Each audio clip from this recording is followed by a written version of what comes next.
Vamos começar. Boa noite. Estou vendo aqui que entrou um tanto de gente, amigos, irmãos,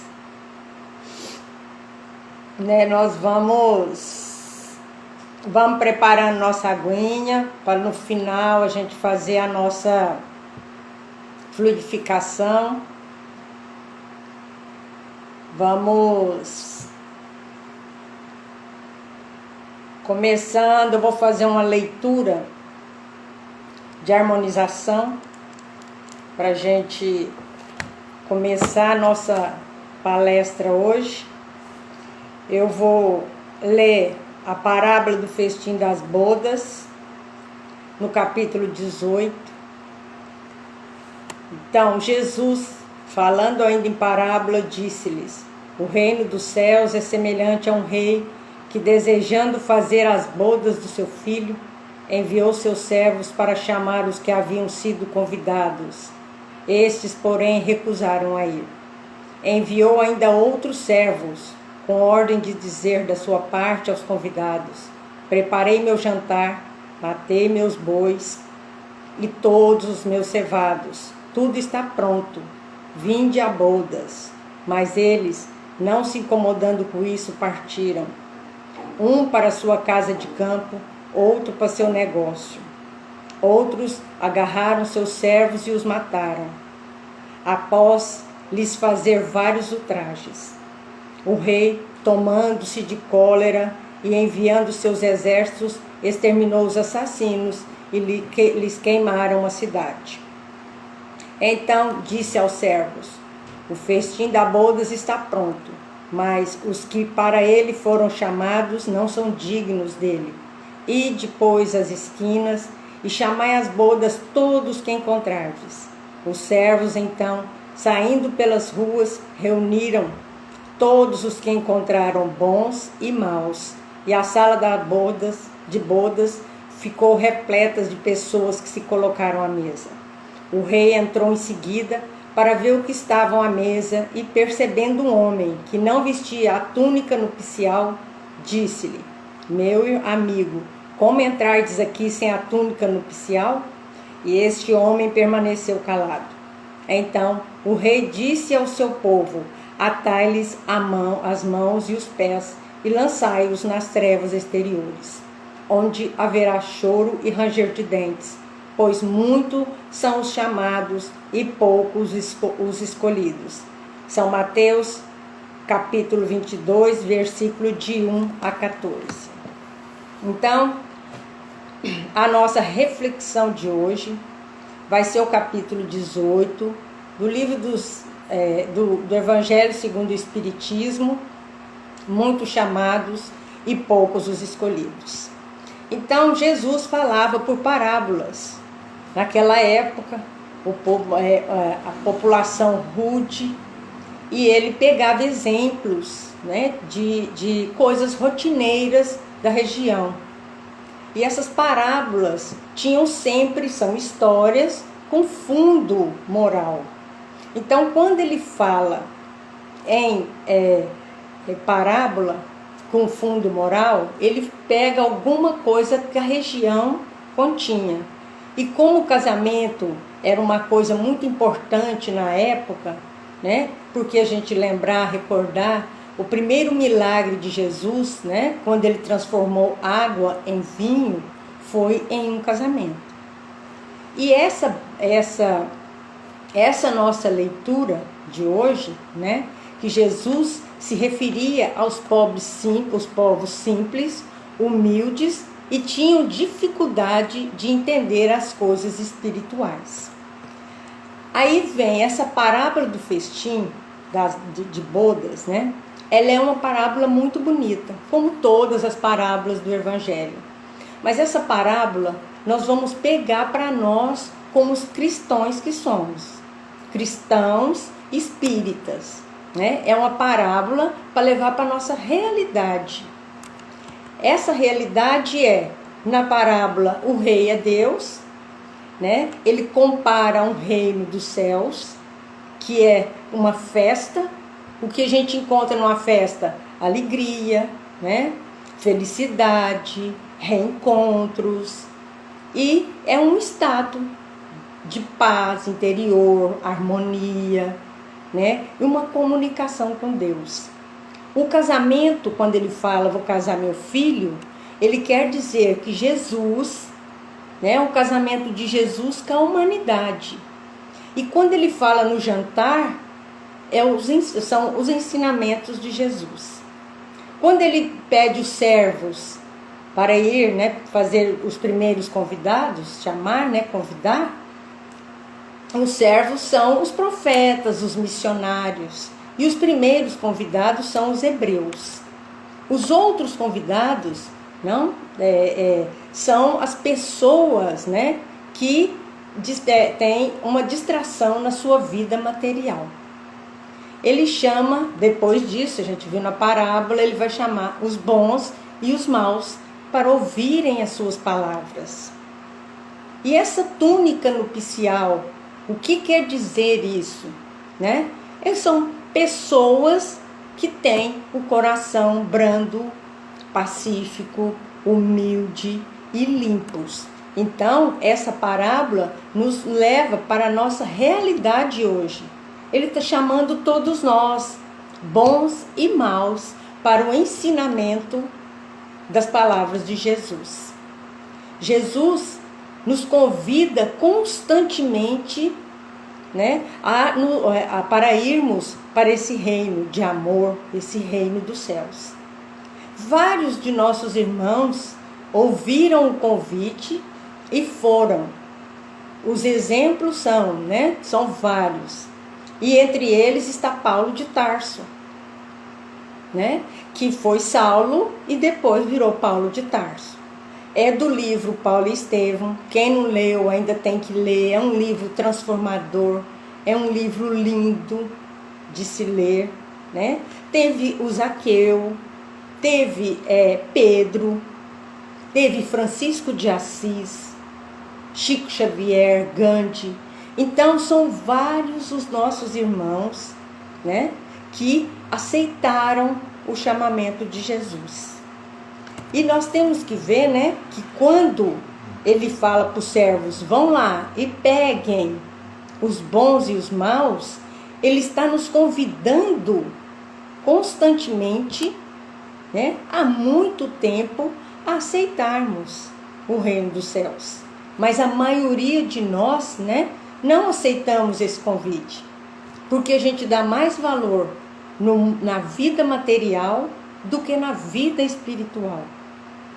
Nós aqui neste mundo de provas e expiações, né, damos mais valor em ter do que ser. E quando ele fala nesse mesmo capítulo, entrai pela porta estreita, porque larga é a porta da perdição, e espaçoso o caminho do mal que os conduz. Que porta de perdição é essa? É a porta das nossas más paixões, né? O caminho mau, ele é muito mais frequentado, ele é frequentado pela maioria. E a porta estreita é a nossa salvação. Mas para entrarmos pela porta estreita, nós temos que vencer as nossas más tendências. Como nós estamos no mundo de provas e expiações, onde o mal está acima ainda do bem, a maioria de nós ainda gostamos da porta larga, a porta da perdição, né? Com as nossas más paixões. Que más paixões? Né? Os nossos vícios, não só materiais, mas nossos vícios morais, que faz com que nos prende muito, né? Nos prende muito aqui na terra. A núpcia, a túnica nupcial, né, é um símbolo de pureza. E nós temos que entender que nós não basta ter o conhecimento do Evangelho de Jesus. Nós temos que fazer a nossa renovação interior. Essa renovação, né, gente, só feita por nós mesmos, a nossa reforma íntima. Nem todos que dirão Senhor, Senhor entrarão no reino dos céus.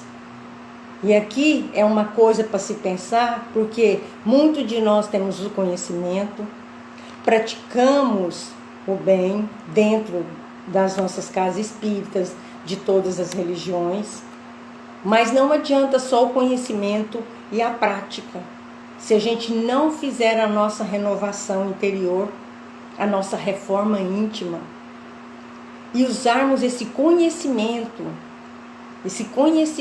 de Jesus, né, dos seus ensinamentos, para nos transformar. E como perguntamos, né, é mais fácil doar alimentos para quem necessita ou pedir perdão para o irmão? Então nós voltamos novamente na caridade. A caridade material e a caridade espiritual. A moral. A caridade material, essa caridade que é muito fácil de se fazer, e a caridade moral, que é a mais difícil de se fazer, porque consiste em tolerarmos os nossos irmãos, consiste em fazermos a nossa reforma íntima, a nossa renovação interior, que faz com que nos transformemos, que mudemos. Quando, né, precisamos ver como nós estamos construindo a nossa casa, construindo o nosso futuro, em cima de uma rocha ou em cima de uma areia. Porque quando a gente constrói em cima de uma rocha, com fé, né, com conhecimento, com renovação, pode se bater, pode cair a chuva, né, os rios transbordarem, os ventos soprarem, e que nada derruba, né, essa nossa casa. Então, não se ouve, né? E não se ouve e não se constrói casas em cima de areia. Quem constrói casas em cima de areia, né, é fácil de se derrubar. Nós temos as nossas vicissitudes. Nós estamos no mundo de provas e expiações. Esse mundo de provas e expiações, né, que faz com que muitas vezes nós não suportamos as nossas vicissitudes, que são os nossos altos e baixos. Nós não estamos no mundo de provas e expiações. Nós estamos no mundo de provas e expiações. Então temos provas a cumprir, temos expiações. E muitas vezes não damos conta de cumprir a nossa prova, porque nós construímos a nossa casa em cima de areia. E ela, com o vento ou qualquer vicissitude, ela desmorona. Deus, com toda a dificuldade que o planeta atravessava naquela época, Ele mandou um espírito puro para ficar aqui entre nós, Jesus. Jesus, com toda a sua meiguice, com todo o seu amor no coração, vem nos convidando constantemente a fazer essa transformação, a adquirir conhecimento, a ir atrás do infortúnio, a praticar a caridade. Porque Ele fala: eu sou o caminho, a verdade e a vida. Ninguém chega ao Pai se não for por mim.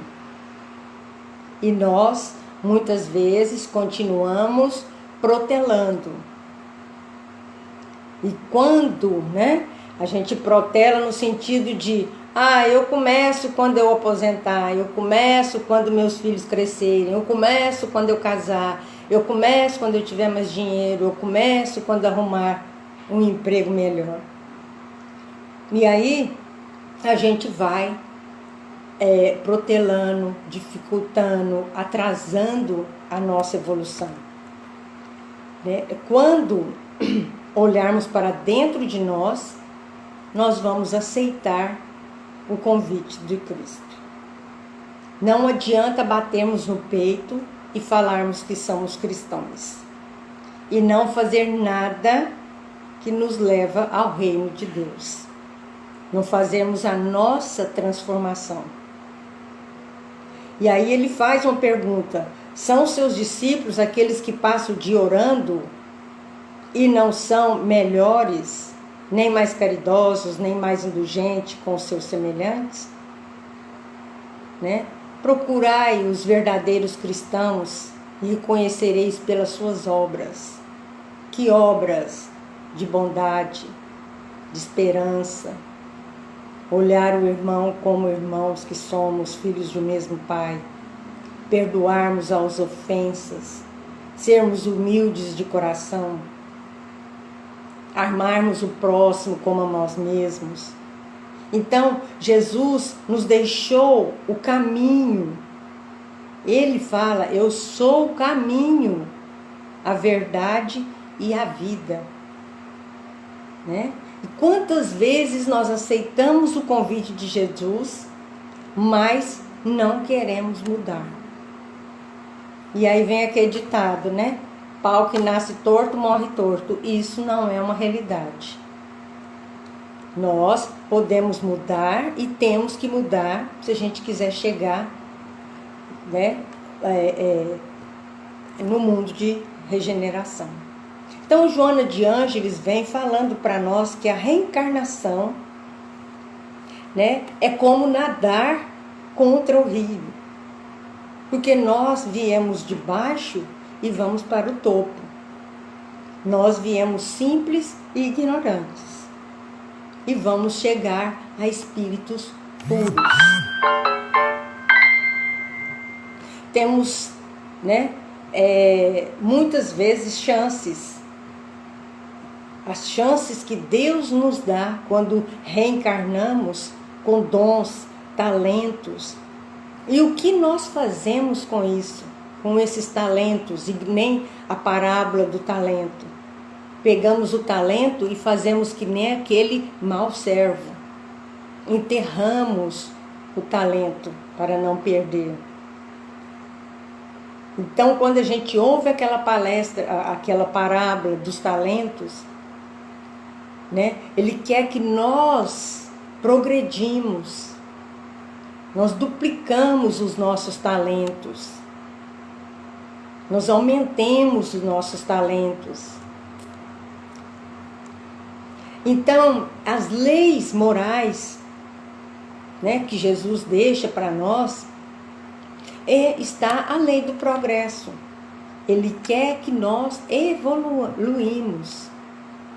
E nós estamos nesse mundo de provas e expiações para a evolução. Apesar de muito de nós acharmos que estamos de férias, né, que não precisamos evoluir, vamos deixar para outra vez, né? Hoje, dessa vez eu não consigo, mas eu sou eterno, né? Eu posso, na outra vida eu resolvo, né? E essa evolução, gente, ela só vem através dos ensinamentos e o conhecimento de Jesus. É através do que Ele nos deixou, dos seus exemplos. E quanto mais a gente nos fortalecer nos ensinamentos de Jesus, nessa nossa reforma íntima, nossa renovação interior, quando vierem as nossas vicissitudes da vida, os nossos altos e baixos, as nossas provas, nós estaremos mais fortalecidos. Nós estaremos com essa paz interior. Nós estaremos com a nossa casa em cima da rocha. E isso faz com que nós possamos ser mais fortes, né? Conseguirmos, através das nossas provas, evoluirmos. E nós, espíritas, sabemos, né, que nós temos provas a pagar. É uma doutrina consoladora. quando Deus, né, o rei da parábola, convidou, né, os doutores da lei, os intelectuais da época, os escribas, o que ele queria fazer? Para ver se a população que tivesse mais conhecimento, né, pudesse expandir o seu evangelho. Como eles não aceitaram o convite, ele chamou, né, os pobres, estrupiados, os humildes, porque são pessoas que ele via, né, que tinham valores espirituais. Jesus nos convida há mais de 2000 anos. Ele nos convida para a nossa transformação. E nós, né, protelamos, dificultamos e muitas vezes fazemos mais dívidas ainda que temos numa encarnação. Aí Allan Kardec vem no Livro dos Espíritos falando, reconhecer o verdadeiro cristão, o verdadeiro espírita pela sua transformação moral e pelo esforço que faz para dominar as suas más inclinações. Porque a reforma íntima só pode ser feita por mim. Cada um tem que fazer a sua reforma, modificar o seu modo de pensar, o seu modo de ser. Modificando-se, você modifica o seu meio, o seu próximo. Amar ao próximo como a si mesmo. O que ele quis dizer com esse próximo? Pessoas que estão à nossa volta, a nossa família.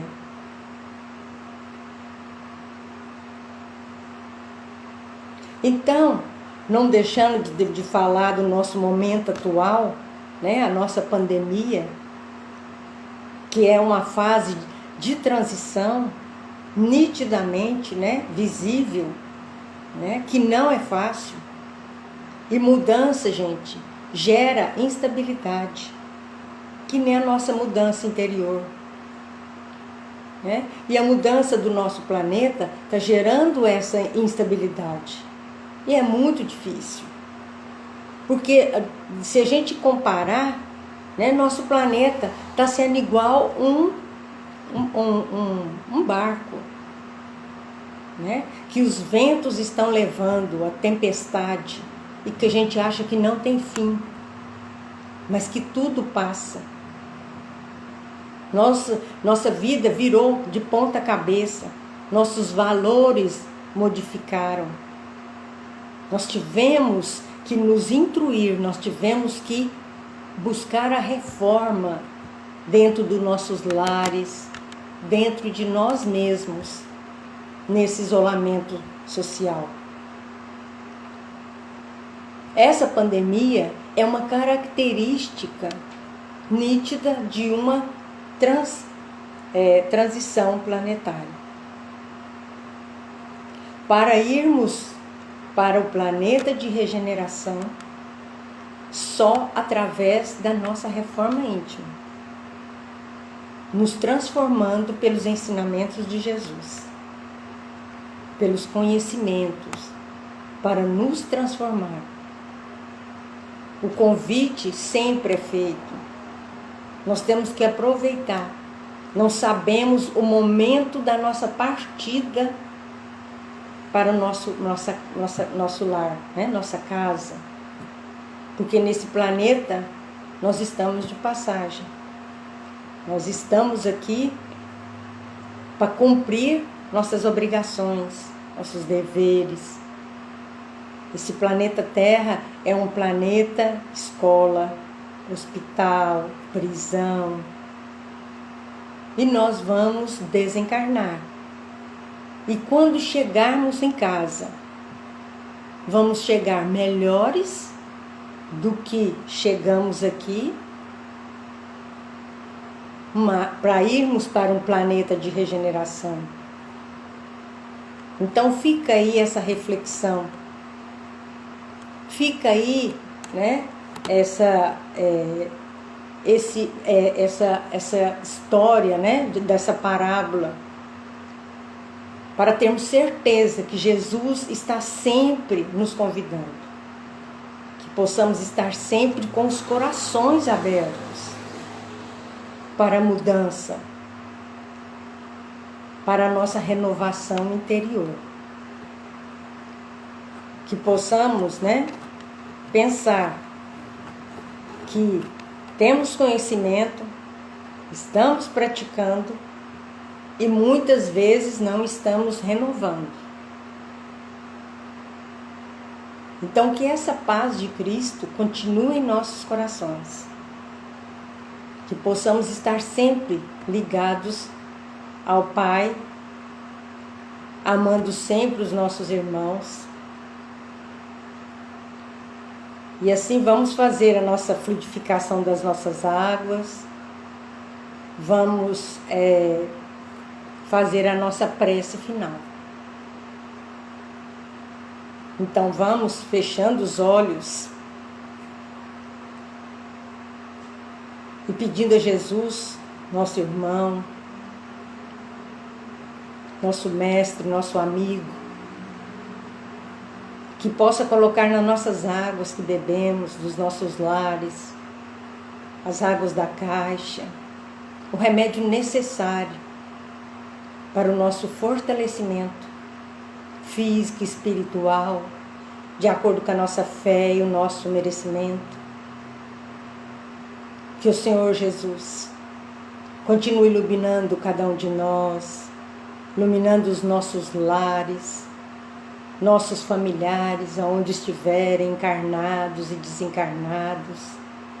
Que essa luz, Senhor, ilumine todos os nossos irmãos que estão em sofrimento nos hospitais, nos asilos, nos orfanatos, nas penitenciárias.